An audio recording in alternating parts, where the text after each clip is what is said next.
la grâce du Seigneur Jésus-Christ. Si je suis étudiant du GIC, c'est par la grâce du Seigneur Jésus-Christ. Si je suis étudiant du GIC, c'est par la grâce du Seigneur Jésus-Christ. Oh, Hosanna. Oh, Hosanna. Oh, Hosanna. Oh, Hosanna. Si nous aimons les enseignements, c'est par la grâce du Seigneur Jésus-Christ. Si nous aimons les enseignements, c'est par la grâce du Seigneur Jésus-Christ. J'ai béni le Seigneur. Oh, j'ai béni le Seigneur. Oh, moi j'ai béni le Seigneur. Oh, j'ai béni le Seigneur.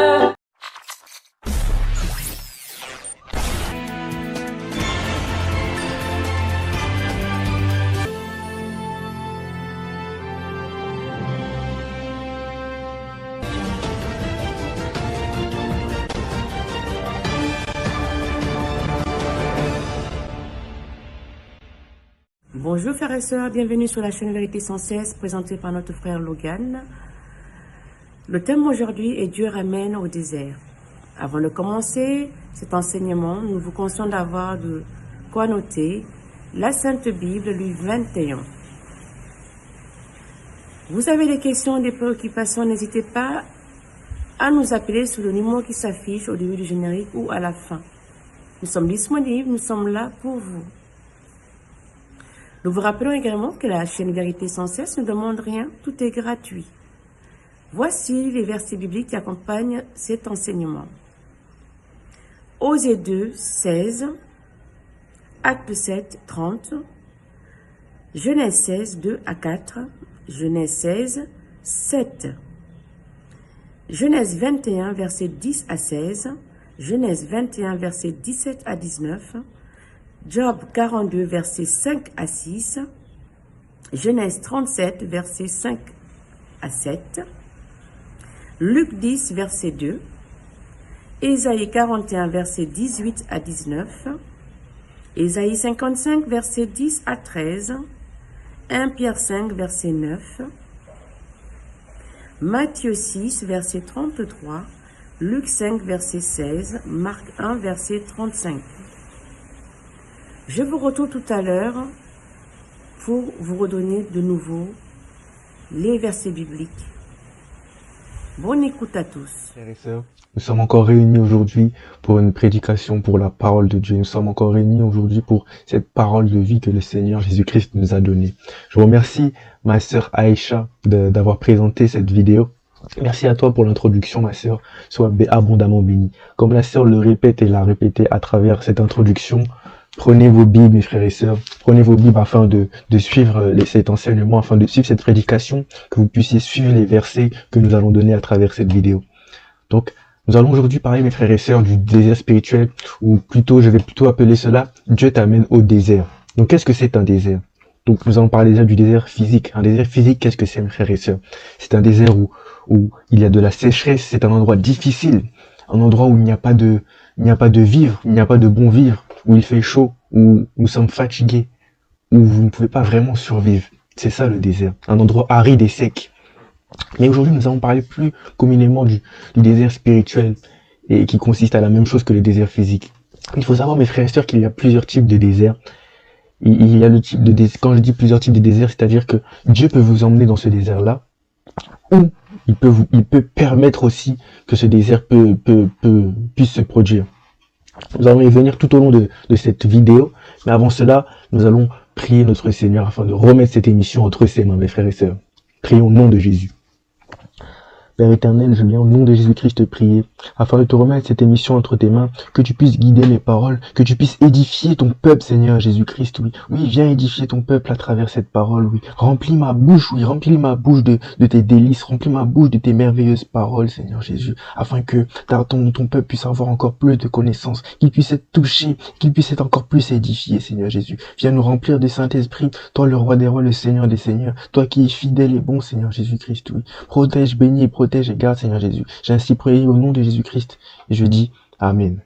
Amen, amen. Merci mes frères et sœurs. Alors, comme je l'ai dit, aujourd'hui, Dieu t'amène dans un désert. Et avant que nous commencions, que nous allions encore un peu plus loin, je vais vous raconter un petit témoignage de ma part. Ce désert-là que j'ai pu traverser. Car il faut savoir, mes frères et sœurs, que tout chrétien va passer par des moments qu'on peut appeler comme cela un moment de désert. Tout chrétien, sans exception. Il n'y a pas un seul chrétien un vrai disciple de Jésus qui n'a pas passé un désert, mes frères et sœurs. Nous sommes tous passés par cela et nous passerons encore tous par cela. Donc je vais raconter mon petit témoignage que j'ai vécu il y a d'ici maintenant, il y a quelques mois, on va dire un an, je pense. Alors, mon témoignage, mes frères et sœurs, c'était la continuité justement de si vous n'avez pas vu la vidéo de fuir l'impudicité, où j'avais raconté mon témoignage, là c'est un peu la continuité de ce témoignage-là. Alors, j'avais justement abandonné, pas abandonné, mais c'était le moment où je retrouvais le Seigneur plutôt, où je retrouvais le Seigneur, et petit à petit, je grandissais avec lui. Et tout autour de moi, j'avais des amis, des amis, etc. Mais durant cette période, justement, je n'avais plus vraiment d'amis autour de moi. Personne qui prenait de mes nouvelles, qui venait vers moi pour m'inviter dans des endroits comme je le faisais avant. Et je me sentais seul. Même si j'avais le Seigneur, je me sentais seul. Je me sentais un peu rejeté. Je me disais, mais qu'est-ce qui se passe? Pourquoi je suis seul? 3 mois ont passé. Ça s'est passé comme ça pendant 3 mois. Et au bout des 3 mois, je m'étais reposé encore cette question. Je me suis dit, mais Seigneur, pourquoi j'ai cette solitude? Pourquoi je suis seul? Pourquoi personne ne vient me parler, veut venir faire des choses avec moi? Et en fait, j'avais compris, je m'étais dit, j'avais dit au Seigneur, je m'ai dit, mais en fait, Seigneur, ça se trouve que c'est toi qui m'as emmené dans cette solitude-là, c'est toi qui m'as emmené dans cette période afin que je puisse grandir avec toi. Et il faut savoir qu'à travers cette période-là de solitude, justement, j'ai vraiment grandi puissamment avec le Seigneur. J'ai grandi spirituellement avec le Seigneur Jésus-Christ. Et je faisais aussi beaucoup de songes où j'enseignais la parole, où je faisais des prédications aussi. Et c'est vraiment à ce moment-là que j'ai vraiment grandi spirituellement avec le Seigneur Jésus-Christ. Et par la suite, je m'étais fait cette réflexion-là que pourquoi je passe ce moment de solitude, c'est compliqué, Seigneur Jésus-Christ. Mais j'avais compris que c'était le Seigneur qui m'avait ramené à cette solitude afin que je puisse grandir. Et 3 mois plus tard, ça a continué encore pendant 3 mois. Il faut savoir que les déserts, mes frères et sœurs, peuvent durer très longtemps. Il y en a qui peuvent durer 10 ans, qui peuvent durer 1 an, ça dépend de chacun d'entre nous et du désert que vous traversez. Et il faut savoir que là, pendant ce désert-là, je grandissais. Il a encore duré 3 mois, même 4 mois, je pourrais dire. Et le Seigneur, en fait, me faisait grandir spirituellement avec lui. Il me préparait pour le service. Et jusqu'au moment où le frère Armando, du coup, m'a contacté. Non, déjà, le frère Bienvenu, et ensuite, par la suite, 2 mois après, le frère Armando. Et maintenant, je suis devant vous, mes frères et sœurs, à vous faire cette prédication-là. C'est mon témoignage sur le désert que j'ai pu traverser. C'était un moment où j'étais vraiment seul, où le Seigneur m'avait mis à part, il m'avait retiré de toute chose afin que je puisse être en contact avec lui, que je puisse être seul à seul avec lui, en silence, dans un lieu de silence, en tête à tête avec lui afin que je puisse grandir spirituellement. Et à travers tout ce moment de désert, j'ai vraiment grandi spirituellement. Comme je l'ai dit, il y a plusieurs types de déserts.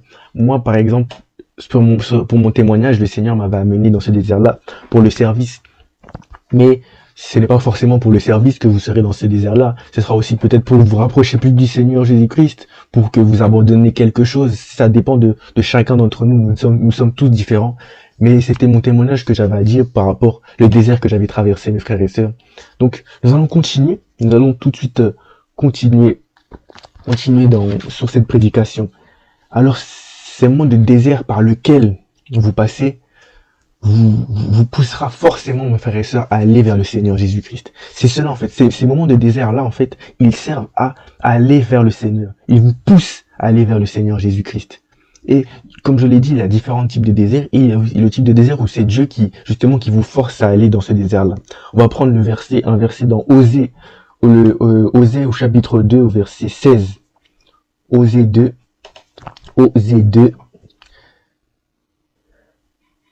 Osée chapitre 2 au verset 16, mes frères et sœurs. Qu'est-ce qu'il nous est dit là-bas? C'est pourquoi je vais la reconquérir, la mener au désert et parlerai à son cœur. Amen. Alléluia. Alléluia. C'est pourquoi je vais la reconquérir, la mener au désert et parler à son cœur, mes frères et sœurs. On comprend ici que le Seigneur veut vous ramener dans ce désert-là afin de vous reconquérir. Parce que peut-être qu'à un moment, vous êtes éloigné, vous êtes peut-être éloigné du Seigneur, ou le Seigneur, notre Dieu, voit tout d'avance, et peut-être qu'il s'est dit que, bon, à ce moment-là, il s'est peut-être un peu éloigné de moi, donc je vais le ramener de force dans ce désert-là afin qu'il puisse se rapprocher de moi. Et comme je l'ai dit, hein, le désert c'est compliqué, c'est assez difficile, parce que physiquement le désert c'est quelque chose, c'est un endroit sec, un endroit sans humidité, un endroit où il n'y a pas d'eau, un endroit où les plantes ne poussent pas. Vous allez me dire, mais pourquoi le Seigneur, notre Dieu, va nous ramener dans ce désert? Et justement, pourquoi? Parce que dans le désert aussi, c'est le silence complet, mes frères et sœurs. C'est un endroit vide. C'est le désert, qu'on peut le dire, c'est le désert. C'est un endroit totalement vide où le Dieu vous ramène afin qu'il puisse vous reconquérir, afin qu'il puisse regagner votre cœur, que vous puissiez encore être fortifié, que vous puissiez retourner à lui et que vous puissiez être en tête à tête avec lui. C'est pour cela que notre Dieu, notre Seigneur Jésus nous a dit que quand vous priez, enfermez, allez dans un lieu, dans votre lieu secret, dans votre chambre, car c'est un moment où vous êtes seul avec le Seigneur. Et là, c'est la même chose. Dieu nous ramène c'est pourquoi je vais la reconquérir, la mener au désert et parler à son cœur. Il vous ramène à ce désert-là afin qu'il puisse parler directement à votre cœur, que vous puissiez avoir directement une connexion avec lui. C'est pour cela qu'il vous ramène dans ce désert-là.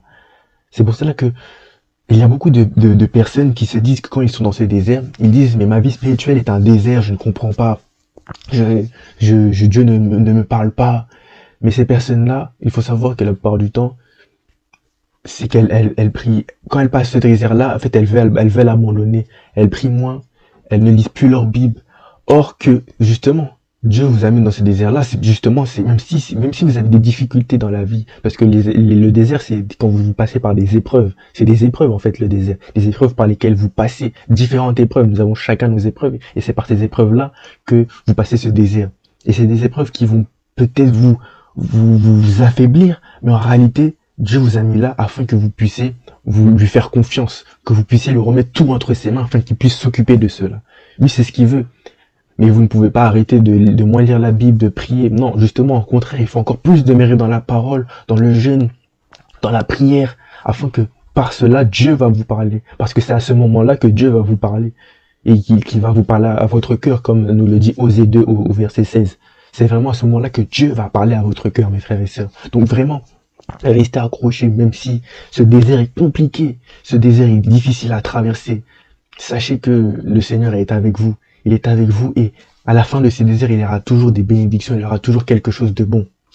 Nous allons, avant que je continue, excusez-moi, il faut savoir que dans le désert, dans l'Ancien Testament, le désert était vraiment très présent. Parce que dans le Osée 2,14, là, il nous parlait d'Israël. Mais il faut savoir, mes frères et sœurs, Dieu avait emmené Israël. Pourquoi? Dieu avait emmené Israël dans un désert. C'était plus qu'une punition, mais plutôt un renouvellement. En réalité, il avait ramené Israël dans ce désert pendant 40 ans. Mais c'était une punition, mais c'était plus que ça. C'était pour les renouveler, en fait. C'était pour leur parler aussi à leur cœur. Bon, malheureusement, Israël a refusé cette grâce, a refusé d'entendre la voix de Dieu. Mais vous, toi, mon frère, ma sœur, ne refuse pas la voix de Dieu. Là où il t'a emmené dans ce désert-là, ne refuse pas d'entendre sa voix. Et écoute-le et suis-le. Écoute ce qu'il a à te dire. Remets-lui tout entre tes mains. Fais-lui confiance. Et il pourvoira pour ta vie. Il pourvoira pour toi, mon frère ou ma sœur. Vraiment, je vous le dis avec sincérité aujourd'hui. Ce n'est pas moi qui le dis, c'est Dieu lui-même qui le dit. Qui parlera à votre cœur. Qui vous emmène dans ce désert afin de parler à votre cœur, frères et sœurs. Et quand je dis que dans ce désert-là, il parle en tête à tête avec vous. On le voit dans la Bible. Il a parlé d'Abraham dans un désert. Moïse, il lui a parlé dans un désert tout seul. Josué, il leur a parlé dans un désert. Il y a beaucoup de personnes, même Jésus s'était retrouvé dans le désert afin seul avec notre Dieu, afin de voir sa mission de comprendre parfaitement sa mission. Il demeurait vraiment toujours en tête à tête avec notre Dieu. Donc on comprend ici que vraiment le désert, c'est vraiment un moment où vous êtes réunis avec Dieu, où vous êtes vraiment en tête à tête avec lui, à écouter sa voix, afin que où vous lui faites confiance. Où vous lui faites confiance, frères et sœurs. Donc on va suivre dans cette prédication, on va prendre l'exemple de Agar. Où on va prendre le Genèse 16 au verset 2 à 4. Genèse 16, 2 à 4. Genèse 16, 2 à 4. Alors, avant que je lise, Agar c'était qui? C'était une servante de Sarai. Sarah. Je vais plutôt dire Sarah que Sarai. Sarah. C'était la servante de Sarah qui était la femme d'Abraham. Sarah était la femme d'Abraham. Il faut savoir que Sarah était âgée, elle était très âgée et elle était stérile aussi. Elle était très âgée et elle était stérile, frères et sœurs, mais du coup, qu'est-ce qu'elle décida? Elle décida du coup de donner Agar pour femme à Abraham afin qu'il puisse avoir un enfant. Car Dieu avait promis, l'Éternel, notre Dieu, avait promis à Abraham et à Sarai qu'ils auraient une descendance, qu'ils auraient eu un enfant, qu'ils auraient une grande descendance. Mais malheureusement, Sarah était stérile. Elle était stérile et âgée. Donc, du coup, c'est pour cela que Agar décida de donner sa servante à son mari. Donc, nous allons lire le chapitre Genèse 16, verset 2 à 4, excusez-moi. Il lui dit, elle a dit à Abraham, tu vois que l'Éternel m'a empêché d'avoir des enfants, va donc vers ma servante, peut-être aurai-je un fils par son intermédiaire. Abraham suivit le conseil de sa femme, Sarai, femme d'Abraham, prit donc sa servante Agar et la donna pour femme à Abraham, son mari. Il y avait alors 10 ans qu'Abraham séjournait au pays de Canaan. Il signa Agar et elle devint enceinte. Donc là, on voit que Agar devint enceinte. Elle devint enceinte du coup d'Abraham, que du coup Sarai avait donné sa servante pour femme à Abraham. Et il faut savoir pourquoi j'ai pris cette histoire. Nous allons vraiment lire la suite après. Il faut savoir que Agar, du coup, elle était très respectueuse de Sarai car elle était servante de sa maîtresse. Mais en étant enceinte, on va dire que l'instinct maternel a pris le dessus sur elle. L'instinct maternel a pris le dessus sur elle et elle a commencé à mépriser Sarah. Elle a commencé à mépriser sa propre maîtresse. Et qu'est-ce qu'il s'est passé ensuite? Qu'est-ce qui s'est passé par la suite au verset suivant? Il nous dit quoi? Abraham lui répondit. Au verset 5, excusez-moi. Alors Sarah dit à Abraham, c'est toi qui es responsable. Ah non, toujours au verset 4, excusez-moi frères et sœurs.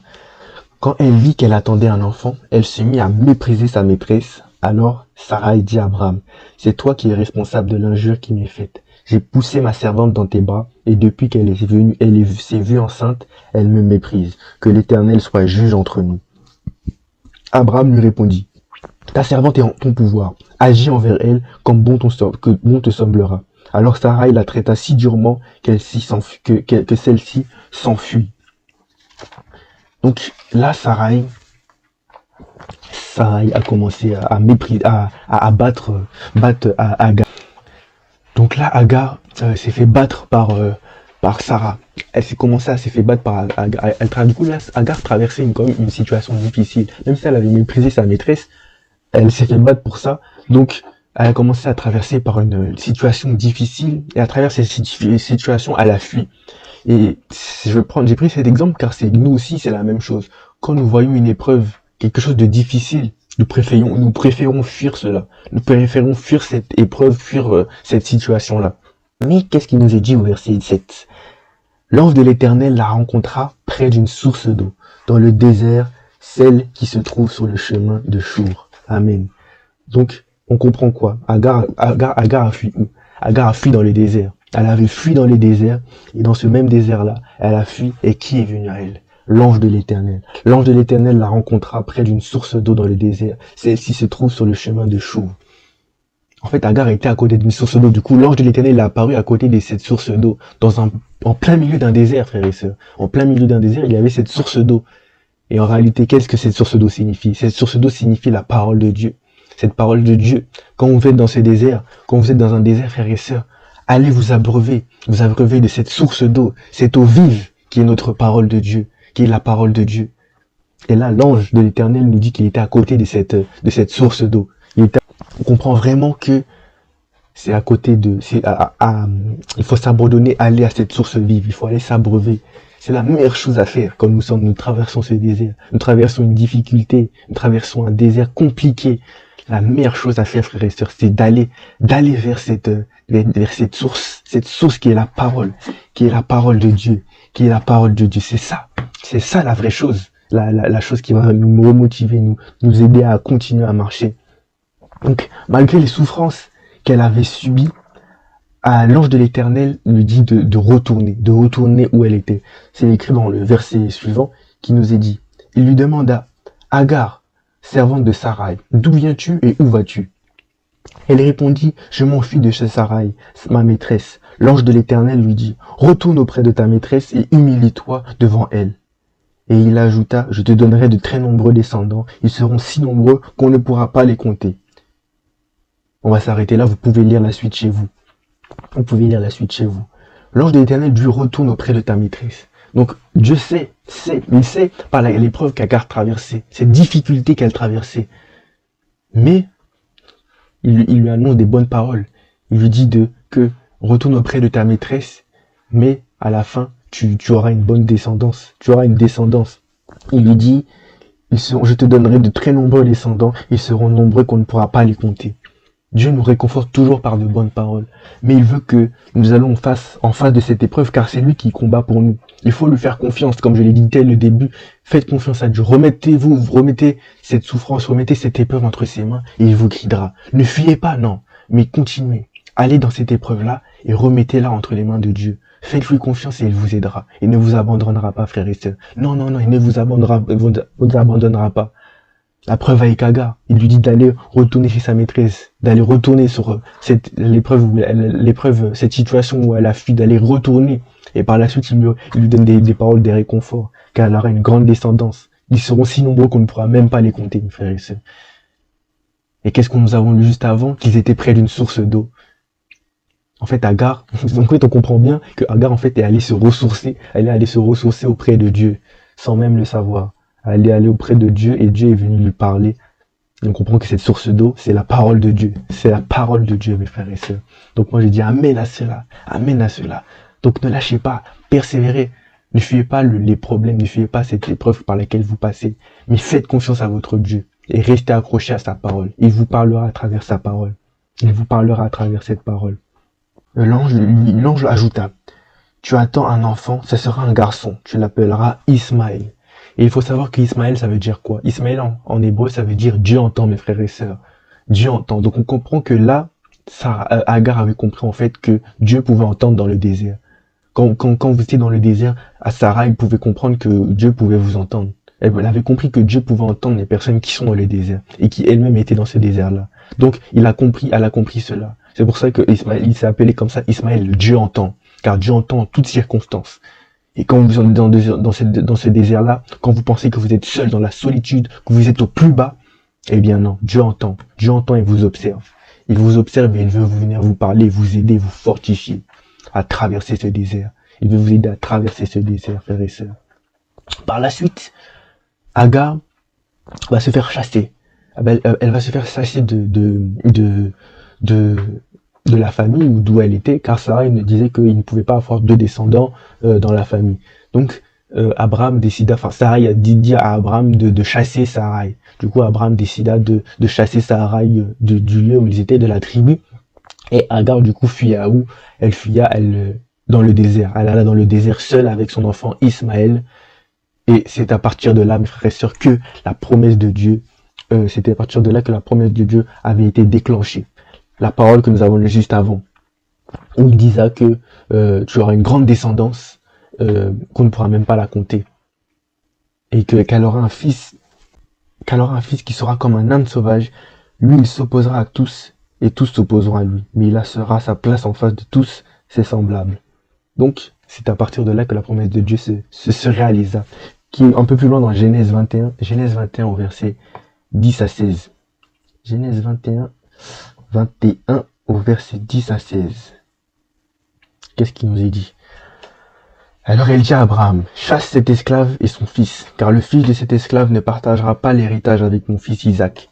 Cette parole affligea beaucoup Abraham à cause de son fils. Mais Dieu lui dit, ne t'afflige pas à cause du garçon et de ta servante. Accorde à Sarah tout ce qu'elle te demandera, car c'est par Isaac que te sera suscité une descendance. Néanmoins, je te ferai aussi du fils de l'esclave, l'ancêtre d'un peuple, car lui aussi est issu de toi. Le lendemain, de bon matin, Abraham prépara du pain et une outre d'eau, qu'il donna à Agar en les plaçant sur son épaule. Il lui donna aussi l'enfant et la congédia. Elle partit à l'aventure et s'égara dans le désert de Beersheba. L'eau qui était dans l'outre s'épuisa, alors elle laissa l'enfant sous un buisson. Elle alla s'asseoir à l'écart, à une centaine de mètres plus loin, car elle se disait, je ne veux pas voir mourir mon enfant. Là, Agar, elle avait été chassée. Elle avait été chassée parce que, du coup, Sarah, Dieu avait me fait la promesse qu'il avait tenue à Sarah et à Abraham qu'ils auraient eu un enfant. Du coup, Sarah il avait eu cet enfant qui est Isaac, l'enfant de la promesse. Mais nous allons pas partir de ce côté-là. Nous allons rester dans le cas de Agar. Donc là, Agar s'était fait chasser. Elle était seule dans le désert avec son enfant. Elle décida de le mettre sur un petit arbrisseau et de s'éloigner seule, d'être toute seule et de pleurer parce qu'elle était vraiment désespérée. Elle était désespérée par la situation. Elle ne savait plus quoi faire. Elle ne savait vraiment plus quoi faire de ce qu'il s'était passé. Elle pensait même que Dieu l'avait abandonnée. Je pense que même elle ne se souvenait même plus que Dieu lui avait parlé dans ce même désert où elle était. Elle ne savait même plus ça. Mais par la suite, Dieu, comme je l'ai dit, Dieu avait ce plan. Il avait ce plan. C'était le plan de Dieu, en fait. Tout ce qui s'est passé là, c'était le plan de Dieu. Donc, il ne faut pas vous dire que même si vous traversez un moment difficile, ou vous avez peut-être un moment de malchance, de malheur, ne dites pas que cela vient ne dites pas que cela vient de l'adversaire. Ça ne vient pas toujours de l'adversaire, mes frères et sœurs. Ça peut faire partie du plan de Dieu qu'il avait pour vous. Par exemple, la preuve avec Agar. Ce désert qu'elle a traversé. Elle a été chassée. C'est pas une bonne nouvelle de se faire chasser de là où on était, de là où on vivait. Mais c'était le plan de Dieu pour sa vie. Le plan de Dieu pour sa vie. Parce que par la suite, au verset 17, Dieu entendit la voix du garçon et l'ange de Dieu appela Agar du haut du ciel et lui dit, qu'as-tu Agar? N'aie pas peur, car Dieu a entendu le garçon là où il est. Lève-toi, relève le garçon et prends-le par la main, car je ferai de lui un grand peuple. Dieu lui ouvrit les yeux et elle aperçut un puits. Elle la remplit d'eau, elle alla remplir d'eau son ourte et donna à boire au garçon. Dieu fut avec lui. Ok, donc nous allons nous arrêter au verset 19. Donc Dieu nous dit encore, Dieu lui ouvrit les yeux et elle aperçut un puits. Elle la remplit d'eau son ourte et donna à boire au garçon. On retrouve encore cette source d'eau, encore le puits, encore cette eau. Et comme il n'y a pas de hasard, il y a cette eau, il fait voir cette eau à Agar et Dieu parle, Dieu a parlé. Parce que la parole de Dieu, c'est cette eau vive, c'est cette eau qui nous booste, cette eau qui nous fait marcher, mes frères et sœurs. Et Agar là, elle était désespérée. Elle pensait que elle ne voulait pas que son enfant meure. Et Dieu a entendu ces pleurs-là, il a entendu aussi l'enfant pleurer, et il ne les a pas abandonnés. Il est venu à leur secours dans ce désert, là où il se sentait seul, là où il se sentait inutile. Il est venu dans ce désert afin de les fortifier et de leur parler. C'est pour ça qu'il nous dit encore cette pluie-là. On voit vraiment la bonté de Dieu. Dieu n'oublie pas. Dieu n'avait pas oublié Agar lorsqu'il lui avait parlé la première fois dans le désert. Agar avait peut-être oublié, mais lui, Dieu n'oublie jamais. Donc il est revenu à Agar et il lui a remontré ce puits, cette parole de vie qui est notre Seigneur Jésus, qui est la parole de Dieu, la Bible, là où il y a tout écrit, là où il y a tout dit. C'est cette parole, c'est cette eau vive que Dieu nous donne. Et il faut vraiment aller s'abreuver de cette eau. Quand vous avez la gorge sec, quand vous êtes assoiffé, vous êtes dans ce désert, vous êtes désespéré, allez vous réconforter à travers la parole, à travers cette eau. Il vous donnera de cette eau et elle coulera à tout jamais en vous, frères et sœurs. Elle coulera. Le désert dans nos vies sont inévitables. Et moi, je dirais que c'est mieux comme ça. Ils sont tous inévitables. Tous les déserts qu'un chrétien passe, c'est inévitable pour un chrétien. Et c'est mieux comme ça. Ils sont des bénédictions eux-mêmes, je dirais. Nous croissions spirituellement. C'est ça en fait, c'est ça aussi le désert. C'est que Dieu veut que nous abandonnions les choses du monde, que nous abandonnions certaines choses. C'est pour ça qu'il faut passer par certains déserts. Parce qu'il veut que nous abandonnions certaines choses afin que nous puissions nous rapprocher de lui, afin que nous puissions rester accrochés à lui, afin que nous puissions grandir spirituellement, que nous croissions avec lui, que notre foi aille en profondeur et que nous devenions des chrétiens affermis. C'est ça. Que nous devions des chrétiens affermis. C'est par ces déserts-là que nous pouvions aussi avoir cette foi, être des chrétiens affermis, frères et sœurs. Non pas le puits de sa parole, où nous pouvons désaltérer à tout moment. C'est là que c'est ce puits-là, cette parole-là, en fait, on peut se désaltérer à tout moment. Et encore plus quand nous sommes dans ce désert. Car quand nous sommes dans ce désert, c'est un endroit sec, un endroit où nous avons soif, un endroit où on veut rechercher l'eau. Et cette eau se trouve dans la parole de Dieu. Donc, c'est vraiment ce moment-là que vous pouvez encore plus vous accrocher à la parole de Dieu, c'est à travers ce désert-là. Remplissons notre outre, comme l'outre qu'Abraham avait donné à Agar. Remplissons notre outre de cette eau, faisons des provisions de cette eau afin que nous nous hydratrions pas, mais que nous puissions toujours rester hydratés pour la route. Gardons à l'esprit que Dieu est avec nous dans le désert. Il est toujours avec nous, près de nous dans ce désert-là, frères et sœurs. Le Seigneur, en fait, il se prépare des ouvriers. Il prépare les ouvriers dans les déserts. Comme je l'avais dit avec moi, il m'a préparé pour le service, mais il l'a fait pour Joseph. Vous avez vu Joseph. Joseph avait des frères qui l'ont abandonné. Il avait des frères qui l'ont vendu esclave. Mais Joseph, il a traversé, c'est un désert en fait qu'il a traversé. Il a traversé un long désert. Il est resté esclave pendant 13 ans. Pourquoi? À cause du songe qu'il avait fait. Mais en réalité, pendant ces 13 ans d'esclavage, c'était en sorte quelque chose pour que Dieu l'aide à traverser ce désert, qu'il puisse être affermi. Il le préparait pour son règne. Car ensuite, Joseph est devenu souverain de l'Égypte. Il est devenu souverain de l'Égypte et il a pu, du coup, continuer à suivre le Seigneur. Et il est resté, malgré cet esclavage qu'il avait subi, il est resté accroché, il est resté affermi avec notre Seigneur Jésus-Christ. Il a subi des souffrances et tout, mais il est resté fidèle à Dieu. Il s'est abandonné à Dieu. On va prendre le verset de Joseph dans Genèse 37. Genèse 37 au verset 5.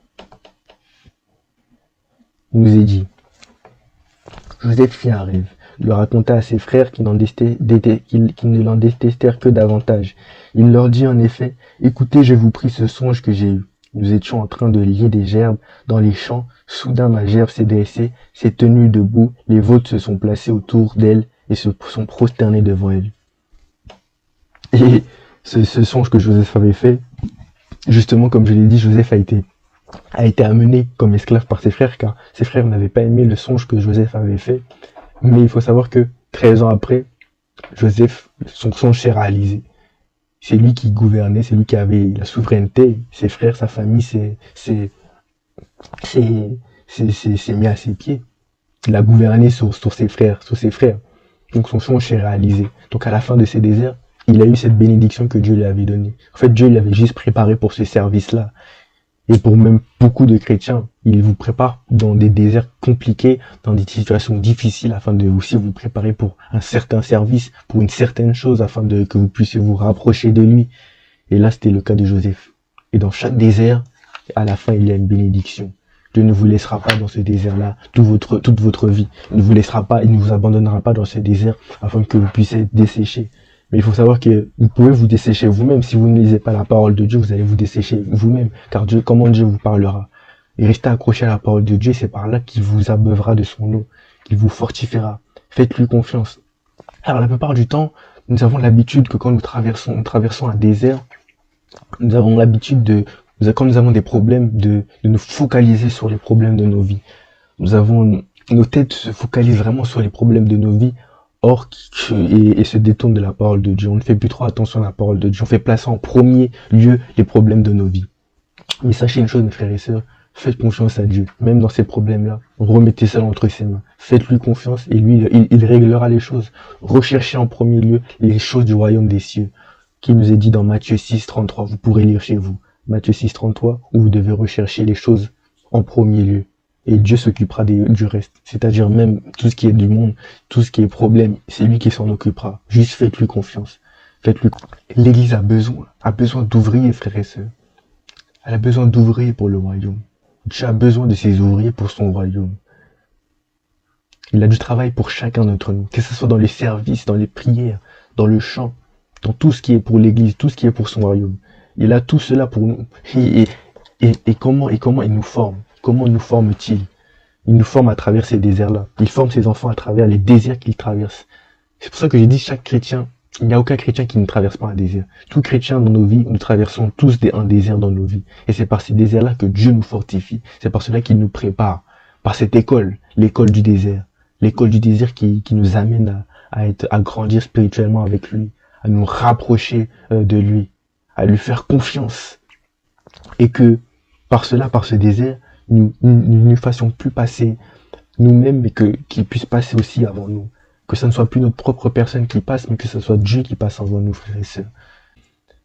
Donc vraiment, si vous traversez un désert, je vous encourage à rester persévérant, à continuer à suivre le Seigneur Jésus-Christ. Ces déserts que nous traversons ne sont pas éternels, comme je l'ai dit, ils ne sont pas éternels. Ils nous façonnent. Dieu nous façonne à travers ces déserts-là. À chaque désert, il y a un pays de repos. Ce lieu de désert, Dieu le transformera en bénédiction, frères et sœurs. Il nous est dit dans Ésaïe. Ésaïe, qu'est-ce qu'il nous est écrit là-bas? Qu'est-ce que la parole de Dieu nous dit? Cette eau vive. Qu'est-ce que cette parole de Dieu nous dit? Ésaïe 41. Ésaïe 41, au verset 18. Il nous est dit, « Je ferai sourdre des rivières du sommet des montagnes, et je ferai jaillir des sources au milieu des vallées. Je transformerai le désert en étang rempli d'eau, et le pays aride en sources jaillissantes. Je planterai dans le désert le cèdre et l'acacia, le myrrhe et l'olivier. Je ferai croître dans le steppe le cyprès, le pin et le buis. » Nous avons dit au tout début que le désert est un endroit sec, le désert est un endroit aride, un endroit où il n'y a pas de plantes qui poussent. Mais Dieu nous fait la promesse que dans ce désert-là, il fera pousser l'eau. Il fera jaillir des sources d'eau vive. Il fera jaillir des sources. Il fera grandir le cyprès. Il fera pousser des plantes. Et en réalité, on comprend que cette promesse, c'est quoi?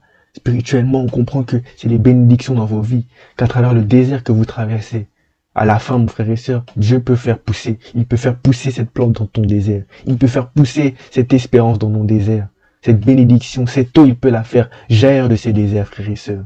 Car c'est Dieu et il est grand, c'est le plus puissant et le plus grand. Il peut faire cela pour toi. Et il nous est dit dans Ésaïe 55, nous allons prendre tout de suite le verset. Ésaïe 55, qu'est-ce qu'il nous est dit là-bas?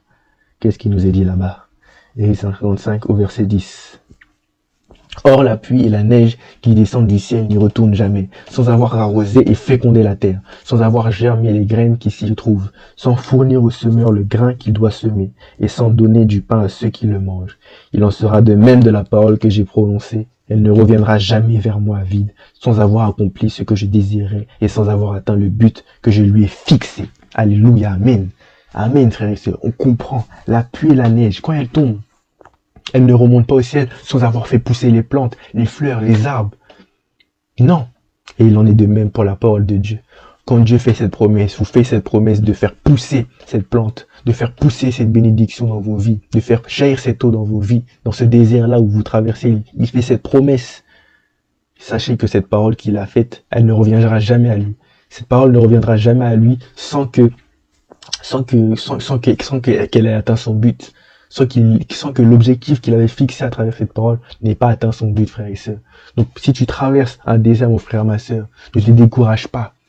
Ne fuis pas cette épreuve, mais fais face et remets cela entre les mains de Dieu. Prends ta parole, lis ta parole, prie sans cesse et reste accroché à Dieu. Fais-lui confiance et il te fortifiera. Il t'aidera à traverser cette épreuve. Il fera pousser des plantes, des fleurs dans ce désert-là. Il fera jaillir des sources dans ce désert-là.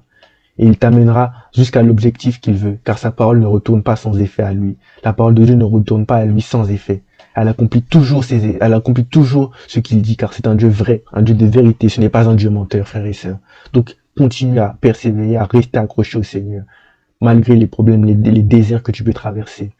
C'est Dieu ou c'est même Dieu lui-même qui t'a peut-être amené dans ces déserts-là afin que tu puisses te rapprocher de lui. Rapproche-toi de lui à travers les déserts que tu traverses, qu'il te façonne, qu'il puisse rester, que tu puisses être en tête à tête avec lui. Reste auprès de lui. Et ne restez pas borné à vous dire que vous êtes les seuls. Tout chrétien traverse un désert. Tout chrétien a des difficultés, frères et sœurs. Les souffrances que vous traversez, un de vos frères ou vos sœurs les traverse aussi. Et il continue à persévérer et à avoir cette foi, à avoir cette ferme assurance. Et il nous le dit dans 1 Pierre 5. C'est le dernier verset. 1 Pierre 5 au verset 9.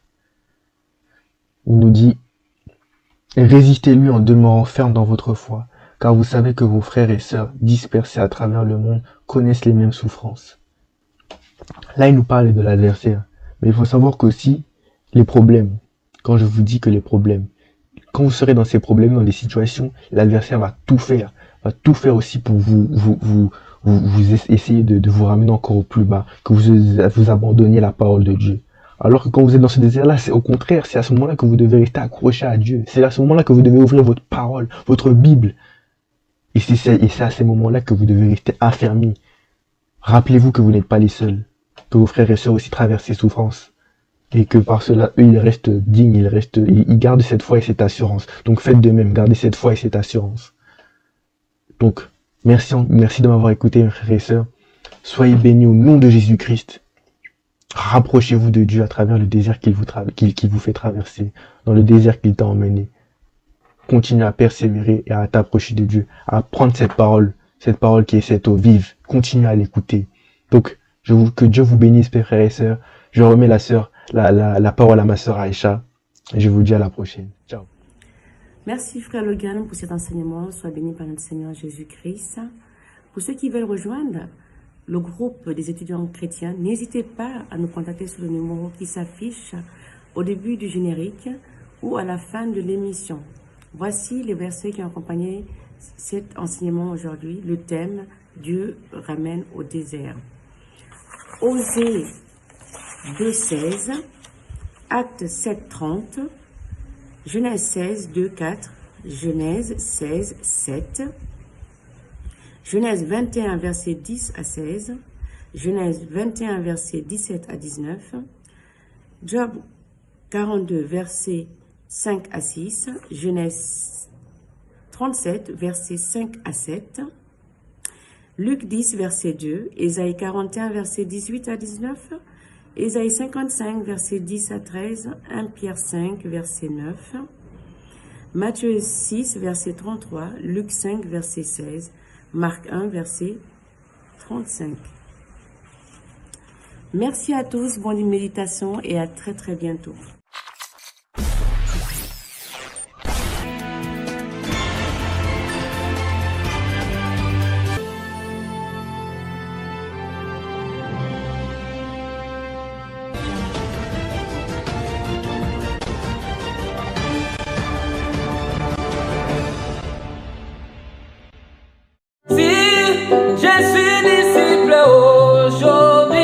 C'est par la grâce du Seigneur Jésus-Christ. Si je suis disciple aujourd'hui, c'est par la grâce du Seigneur Jésus-Christ. Si je suis étudiant du GIC, c'est par la grâce